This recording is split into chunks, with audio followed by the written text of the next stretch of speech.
Bonjour à toutes et à tous. J'ai souhaité associer à la séance de questions-réponses j'enregistrerai tout à l'heure pour ceux qui ne peuvent pas être là, qui souhaiteraient néanmoins avoir accès à cela. Je voulais situer quelques situations très brièvement, en moins de 5 minutes. Euh, je voudrais situer quelques enjeux théoriques qui ont été euh, abordé très superficiellement pendant ce cours. Pour rendre les choses extrêmement claires et extrêmement compréhensibles, sans rentrer trop dans les détails, des détails techniques, mais aussi des détails théoriques qui viendraient à s'opposer, j'ai proposé de faire référence au modèle dual, hein, donc très clairement. C'est-à-dire un modèle qui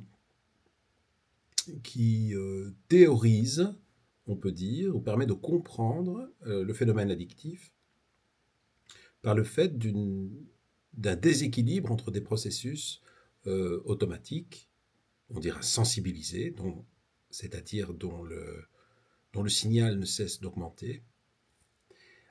J'ai parlé des biais d'attention, j'ai parlé des systèmes moteurs, j'ai parlé des systèmes mnésiques, enfin tout ça a été abordé, associé à un système de supervision, d'autocontrôle, exécutif, affaibli, pour toute une série de raisons, et donc dans certains cas des raisons qui sont liées à la neurotoxicité par exemple et aux épisodes de sevrage liés, période de sevrage, période de manque, dans le cadre de l'utilisation bien sûr de substances. Mais en fait, oui, c'est vrai que l'on peut se représenter les choses de cette manière, et c'est ainsi que je l'ai fait pour de nouveau plus de clarté. Mais en fait, il y a derrière cet état de fait, hein, donc un signal euh, issu des systèmes spontanés, ça a été décrit, qui ne cesse d'augmenter, un signal de régulation qui est compromis et qui forme alors, je dirais, ou qui favorise le comportement addictif, sa répétition, sa rigidification. Là, il y a une série de théories en fait derrière tout cela, qui sont des théories qui sont neuropsychobiologiques en fait. Et donc, je voudrais en évoquer 5 ensemble. Donc la première, celle qui est la plus liée à ce qui a été enseigné, c'est la réduction du contrôle de soi. C'est la réduction de contrôle de soi et des structures cérébrales sous-jacentes qui sont particulièrement importantes pour réduire le signal d'une activité devenue, on peut dire, automatique, spontanée et hyperactive. Alors la région cérébrale qui est la plus souvent citée en lien avec cela, c'est la région dorsolatérale du cortex préfrontal. Donc, on parlera globalement du cortex préfrontal, du cortex frontal, mais en vérité, c'est plutôt cette région-là qui nous intéresse dans la question de la réduction des capacités de contrôle de soi. Et le but est simple, c'est de réduire le signal dominant. Hein, donc l'intensité du signal dominant associée à une gratification immédiate. C'est de ça qu'il s'agit. Être efficace de ce point de vue permet d'offrir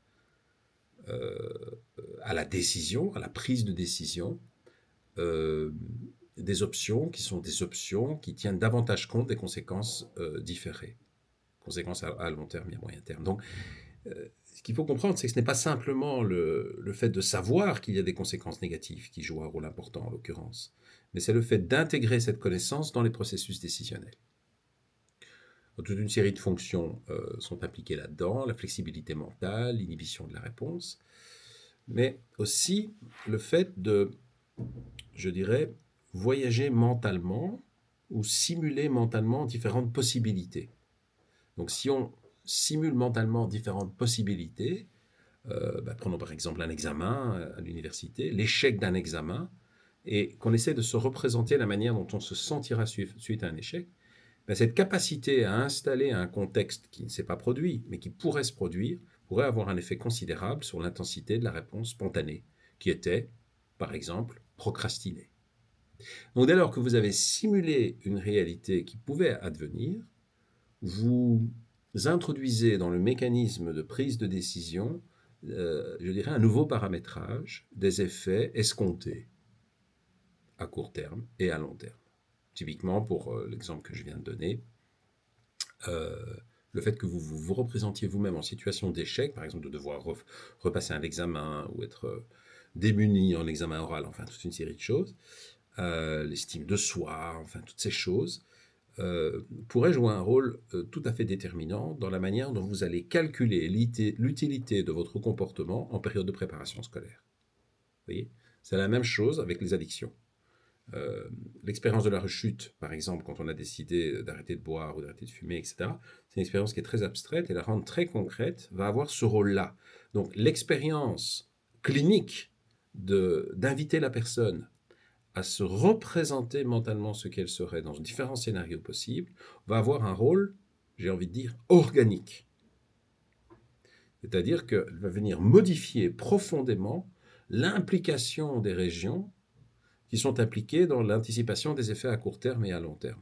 Donc la balance décisionnelle, la capacité décisionnelle repose sur une série de facteurs, les facteurs de gratification, les facteurs de punition à court terme et à long terme, et la manière dont vous allez, sur une base volontaire et délibérée, récupérer, imaginer des informations, imaginer des situations qui pourraient se produire, va venir modifier profondément cela. C'est une très grande puissance de la psychologie, évidemment, et du contexte, un contexte qui n'est même pas vécu, qui est juste mentalement représenté.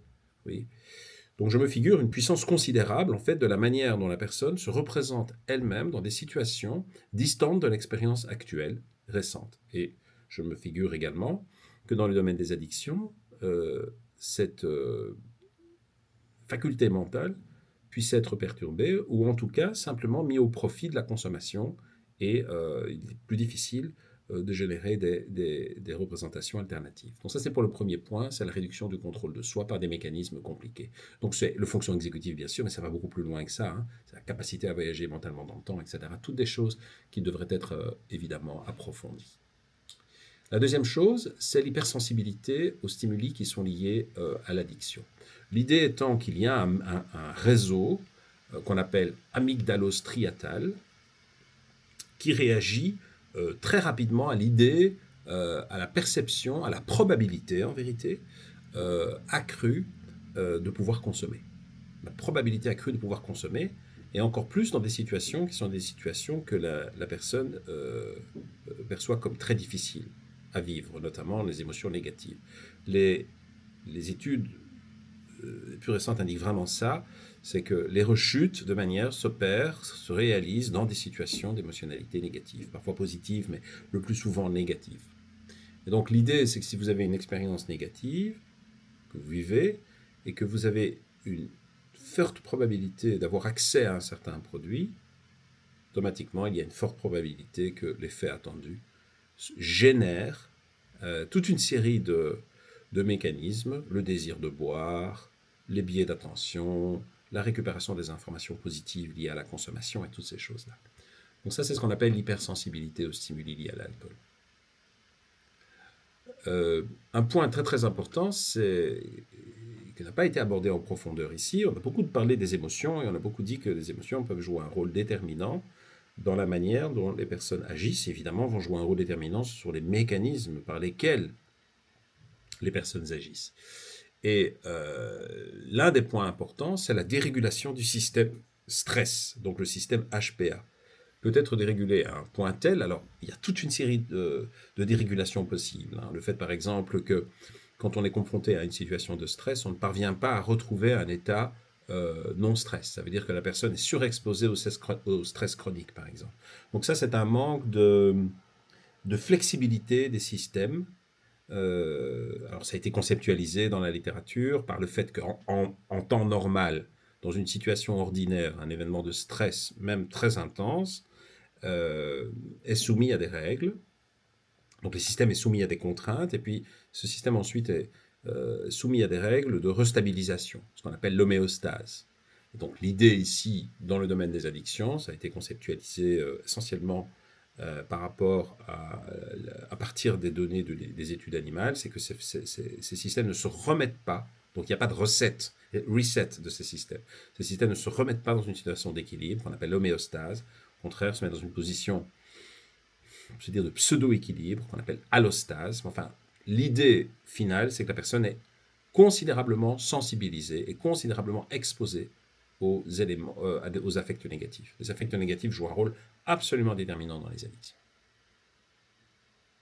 Il est évident que les affects négatifs jouent un rôle déterminant. Ici, en l'occurrence, quand on se focalise sur le fonctionnement du cerveau et sur le système HPA, si vous voulez, et ses dysfonctionnements, donc c'est un bout du problème.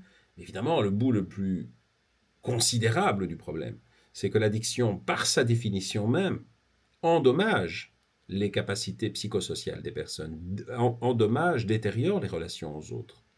Et en conséquence de quoi surexpose la personne à des émotions négatives. Donc il ne faut pas nécessairement avoir recours à un dysfonctionnement du système HPA pour comprendre que les personnes sont particulièrement sensibles ou particulièrement exposées aux émotions négatives. Il suffit simplement de se rendre compte que les choix qui ont été opérés, que les attitudes qui ont été opérées, que l'addiction elle-même comporte une dimension qui porte atteinte à la qualité de la vie, à la dimension par exemple du stigma, du jugement d'autrui, la désapprobation, les problèmes de relations à ses proches et toutes ces choses-là, et qui surexposent donc aux émotions négatives. Donc, système HPA, donc émotion négative n'est pas égal à système HPA déficitaire, bien entendu, ou déréglé, mais à une association entre les systèmes HPA déréglés, mais surtout les facteurs psychosociaux, bien sûr, en l'occurrence. Enfin, un point qui a été abordé dans certaines diapositives, dans certains cycles de diapositives, c'est la fameuse notion d'habitude. Alors, il n'est pas possible de développer ça plus en avant, même si c'est quelque chose qui nous intéresse profondément. En un mot commençant, lorsque vous vous trouvez dans une situation donnée, vous avez certains stimuli, certaines informations qui ont acquis des propriétés motivationnelles particulières. La question que on se pose, d'à peu près tous les services de recherche en fait se posent cette question et essaient de l'opérationnaliser, c'est savoir si ces stimuli conditionnés déclenchent des représentations de résultats, lesquels déclenchent des comportements. Donc c'est parce que je suis dans cette situation que je me représente les aspects positifs de la consommation éventuelle. J'ai besoin de boire pour me sentir relax, j'ai besoin de boire pour me sentir je dirais plus vivant, plus tonique, plus énergique, vous voyez, donc ça c'est très variable d'une personne à l'autre, ce qui génère le comportement. Une autre option qui a été considérablement étudiée dans la littérature, et je ne rentre pas ici dans les détails, mais il y a des méthodes très nombreuses qui ont tenté d'aborder cette question, et pour l'instant nous n'avons pas encore de réponse définitive de mon point de vue, c'est l'idée qu'en fait, ce qui se produit au cours du développement d'une addiction, c'est la formation progressive d'habitudes. Et qu'est-ce que ça veut dire, les habitudes ? Les habitudes, ça veut dire, dans une des définitions possibles des habitudes, qu'il n'y a pas de représentation de résultat. Ça veut dire qu'une situation donnée, un stimuli donné, va déclencher une réponse en voie directe, sans passer par là un niveau de représentation des résultats. Ce qui évidemment est absolument considérable dans son impact.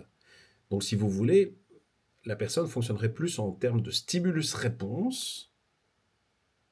Et pourquoi c'est si important ? Parce que si vous vous représentez, donc si le comportement est généré par une représentation de résultats, ça veut dire que des modifications dans les représentations de résultats vont modifier le comportement.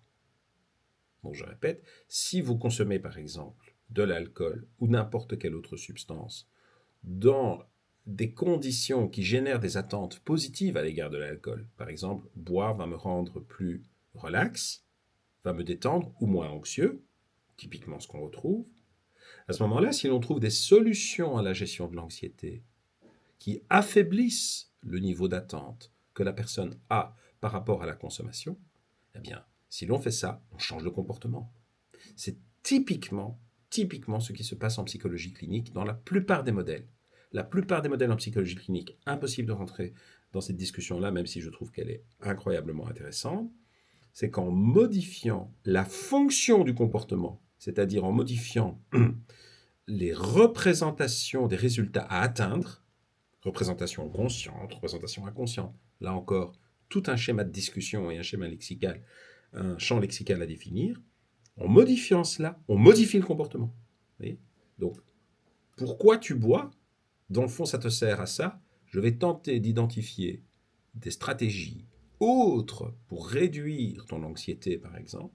Dès lors, le comportement alcool va se réduire en intensité. Il ne va pas disparaître totalement parce que il est moins engageant, effortful, comme on dit. Il demande moins d'énergie, probablement. Et donc, dans le souci de réduire la quantité d'énergie, probablement que la consommation d'alcool restera une option facilitée par les règles de sélection des différentes options possibles lorsqu'on se sent anxieux.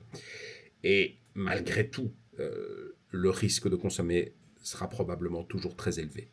Mais si, comme certains le suggèrent, même si cette idée est remise en question de plus en plus, depuis 3 ou 4 ans, elle est de plus en plus remise en question.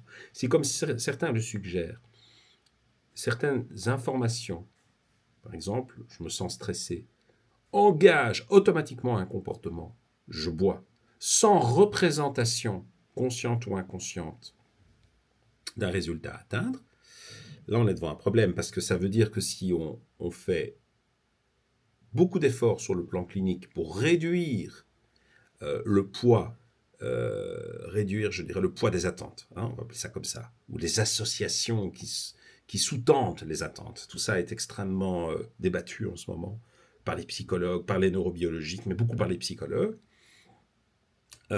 qui essaient de caractériser ce qu'est exactement cette attente, qu'est-ce que c'est qu'une association mnésique qui sous-tend l'attente. Tout ça est extrêmement complexe,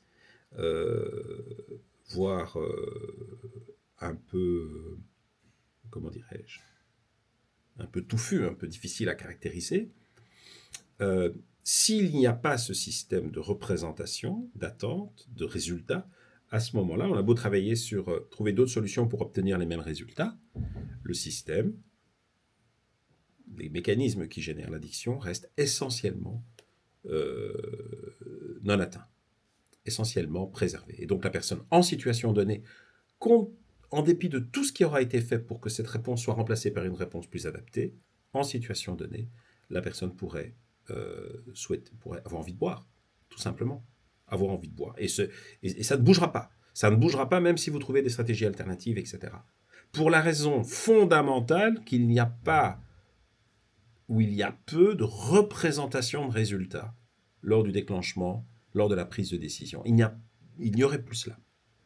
Donc cette question est abordée dans la littérature par toute une série de choses. Et alors sur un plan purement neurobiologique, les tenants de cette approche, principalement les gens de l'Institut des neurosciences, de l'Institut de Cambridge, qui ont travaillé beaucoup chez l'animal et qui ont montré cela, tentent à indiquer qu'il y aurait un déplacement justement des structures cérébrales impliquées dans l'action devenue addictive vers ce qu'on appelle communément la partie ventrale du striatum, c'est-à-dire le noyau accumbens, et qui traite en fait tous les systèmes d'attente et qui génère la réponse la plus en lien au système d'attente et aux résultats attendus, par des systèmes qui sont plus directs et qui sont moins liés à des représentations de résultats, en l'occurrence ici, toute une série de structures qui sont localisées dans les parties dorsales du striatum. Et donc, les prédictions qui sont faites, c'est qu'au fur et à mesure que se développe une addiction, les structures, les régions dorsales du striatum sont de plus en plus engagées, les régions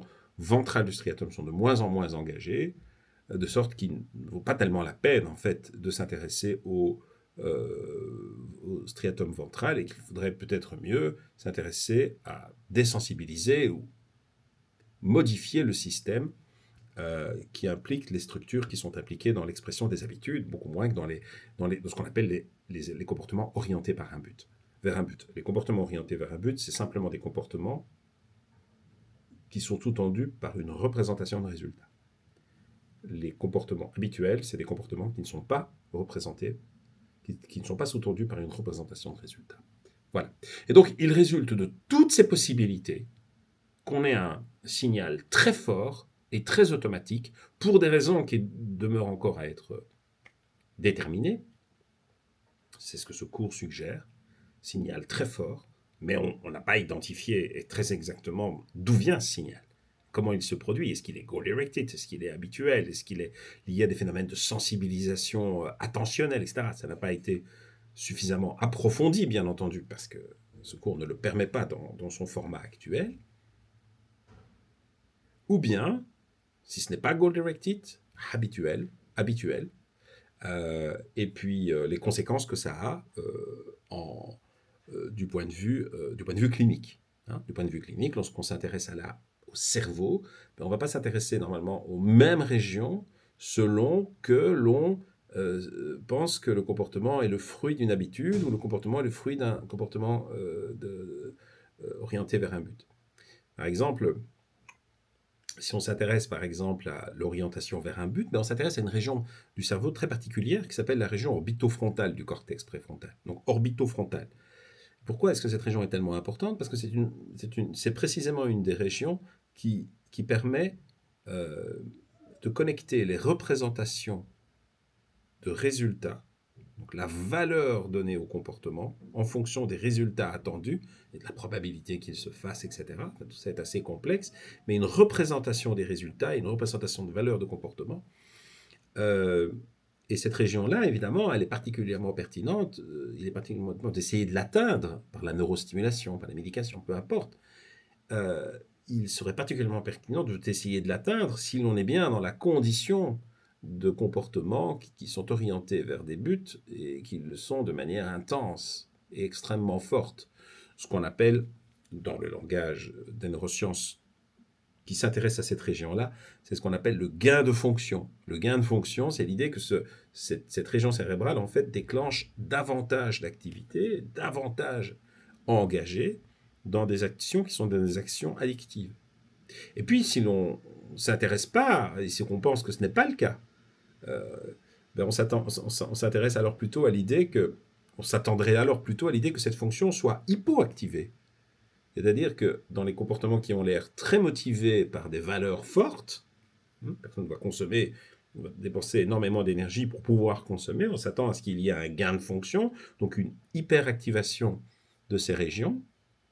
Et l'autre possibilité, c'est qu'il n'y ait pas un gain de fonction, parce qu'il n'y a pas de représentation de résultats particulière, et que donc la région orbitofrontale puisse être, alors dans ce cas-là, hypoactive.